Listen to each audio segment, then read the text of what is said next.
On va passer à la technique pour une dysfonction de rotation postérieure. Et quel est l'intérêt de coucher sur le dos ou sur le côté?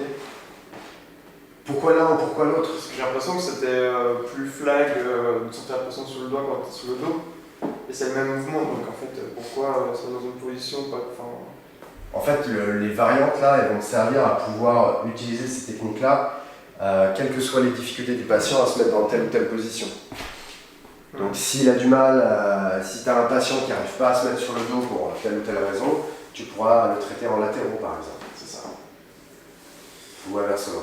Là, l'intérêt c'est simplement celui-là. Après, s'il y a une des techniques qui te parle plus que l'autre, et si le patient est adapté à chacune des techniques, c'est à toi de choisir en fonction de ce qui te parle le plus, quoi.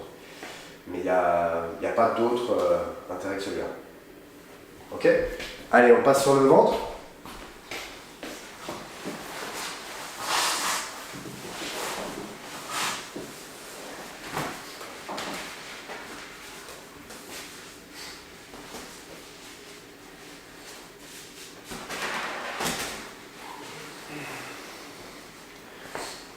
Donc sur le ventre, on va pouvoir traiter une dysfonction, cette fois, de rotation postérieure. Donc l'iliaque est parti en rotation postérieure ici, et nous on va vouloir le ramener en rotation antérieure. Ça, tu vas te rapprocher un petit peu de moi. Sûr, j'ai fait cette place-ci, là. Quel chochotte, et ça va aller faire du kite au mois de décembre. Allez, mets les bras en dehors de la table, voilà. Donc là, je vais travailler du côté contralatéral, donc sur ton iliaque gauche. La caméraman s'enrhume. Camérawoman. Camérawoman, t'as raison. On plie le genou ici, et on va venir saisir la face antérieure de la cuisse ici par l'extérieur. Ici on se place au niveau sacroiliaque avec l'index au niveau de l'EIPS, majeur au niveau du sulcus. Donc là ça ne change pas grand chose. On va rechercher notre point de balance en ABD-ADD, en rotation latérale, rotation médiale. Une fois qu'on a obtenu ce point de balance, cette zone de moindre tension, on va amener ici de l'extension de hanche. Donc quand je t'amène ici en extension de hanche, je vais avoir une rotation antérieure de l'iliaque qui va être associée. Et à partir du moment où je sens que l'EIPS part ici vers l'avant, donc c'est que je suis sur la BM, à ce moment-là, je vais te demander d'amener le genou vers la table, en direction de la table, faire une flexion de la hanche. Voilà. 1, 2, 3, 4, 5 et 6, tu relâches. 1, 2, 3, 4, 5, 6, temps de latence. Et ensuite on gagne ici vers la nouvelle BM en majorant légèrement l'extension de hanche. On recommence. 1, 2, 3, 4, 5, 6. Tu relâches. Tu prends vite parce que je me laisse trop fort, c'est ça? Ouais, c'est ça. 1, 2, 3, 4, 5, 6.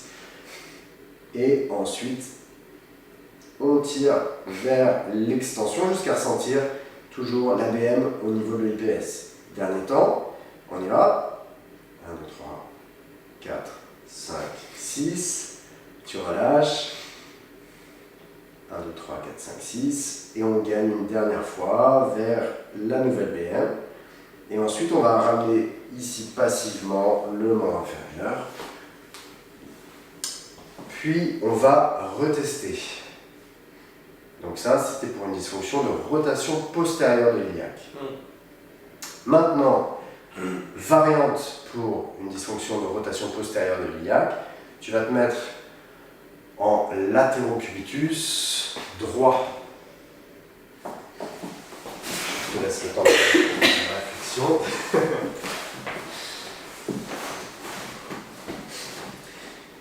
Et alors, sur celle-ci, tu vas amener, non pas de l'extension, mais de la flexion de ta hanche droite, pour être voilà, pratiquement à 90 degrés ici, et avec ta main gauche, tu vas venir saisir ici ton genou. Donc ça, c'est comme je vais t'amener vers l'extension de la hanche, c'est pour éviter que tu aies une hyperlordose au niveau lombaire. Le fait de faire de la flexion en contralatérale, ça protège tes lombaires. Ensuite, C'est sûr que les maniottes d'avant, ouais, il n'y avait pas de talent. exactement. Ça faisait pas. C'était très confort d'ailleurs. Tu dis ça de façon ironique ou quoi? Un petit peu, ouais. Ouais. C'était peut-être un peu fragile des lombaires. Donc, on va placer ici index et majeur. Si tu veux bien, Laure, passer de ce côté-là, tu vas pouvoir filmer précisément l'endroit où je place la main ici. Et ensuite, donc, on va aller chercher la barrière motrice sur l'extension de la hanche. Donc on va sentir à un moment que le IPS part vers l'avant. Et donc, au moment où on ressent ça, on stoppe. Et on va demander au patient de faire une flexion de la hanche.